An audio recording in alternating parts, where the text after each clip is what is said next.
राधे राधे दोस्तों। आज प्रदोष के साथ शुक्रवार का संयोग बन रहा है, इसलिए इस शुक्र को शुक्र प्रदोष कहते हैं। शुक्र प्रदोष का महत्व शास्त्रों में बहुत ही खास बताया गया है। प्रदोष व्रत में भगवान शिव और माता पार्वती की पूजा की जाती है। यह व्रत संतान प्राप्ति के लिए बहुत ही असरदार माना जाता है। सच्चे मन से इस दिन से शिव परिवार की पूजा करने से व्रती को संतान की सुख की प्राप्ति होती है। व्रत करने वालों को शुक्र प्रदोष की कथा का पाठ जरूर करना चाहिए, तभी इस व्रत का संपूर्ण फल प्राप्त होता है। शुक्र प्रदोष की कथा। शुक्रवार के दिन जब भी त्रयोदशी तिथि का संयोग बनता है, तब शुक्र प्रदोष लगता है।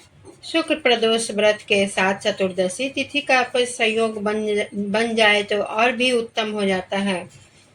शुक्र प्रदोष के व्रत के संयोग से पुराण में वर्णित पर शुक्र प्रदोष की कथा जो भक्त श्रद्धा पूर्वक पाठ करता है। सूत जी बोले, प्राचीन काल की एक बात है। एक नगर में 3 मित्र रहते थे। तीनों में ही घनिष्ठ मित्रता थी। उसमें एक राजा का बेटा, दूसरा ब्राह्मण का पुत्र, तीसरा सेठ का पुत्र। राजकुमार व ब्राह्मण का पुत्र विवाह हो चुका था। सेठ का पुत्र का विवाह के बाद गौना नहीं हुआ था। एक दिन तीनों मित्र आपस में स्त्रियों की चर्चा कर रहे थे। ब्राह्मण पुत्र ने नारियों की प्रशंसा करते हुए कहा, नारीहीन घर भूतों का डेरा होता है। सेठ पुत्र ने यह वचन सुनकर अपनी पत्नी लाने का तुरंत निश्चय किया। सेठ पुत्र अपने घर गया और अपने माता पिता को अपना निश्चय बताया। उन्होंने बेटे से कहा कि शुक्र देवता डूबे हुए हैं। इन दिनों बहू बेटियों को अपने घर से विदा कराना लाना शुभ नहीं होता, अतः शुक्र उदय के बाद तुम अपनी पत्नी को विदा कर लाना। सेठ पुत्र अपनी जिद से टस से मस नहीं हुआ और अपने ससुराल जा पहुंचा।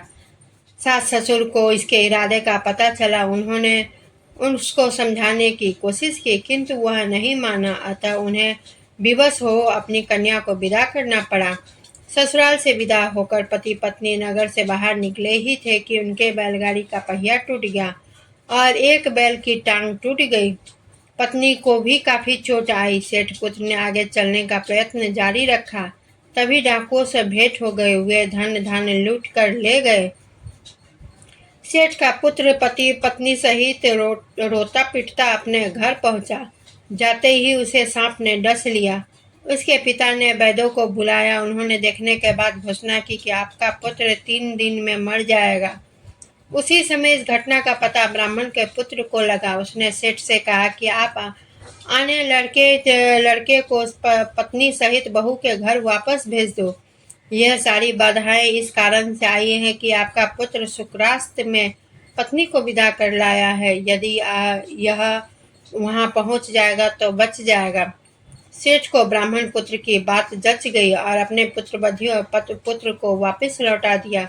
वहां पहुंचते ही सेठ पुत्र की हालत ठीक होनी आरंभ हो गई। तत्पश्चात उन्होंने शेष जीवन उन्होंने साथ में ही सुखपूर्वक बिताया। मृत्यु के बाद स्वर्ग लोक को गए। तो दोस्तों, यह शुक्र प्रदोष की कथा है। आप लोगों को कैसी लगी? मेरे वीडियो को आप लाइक एंड कमेंट्स जरूर करें और चैनल को सब्सक्राइब जरूर करें। इसी के साथ विदा लेती हूँ। धन्यवाद।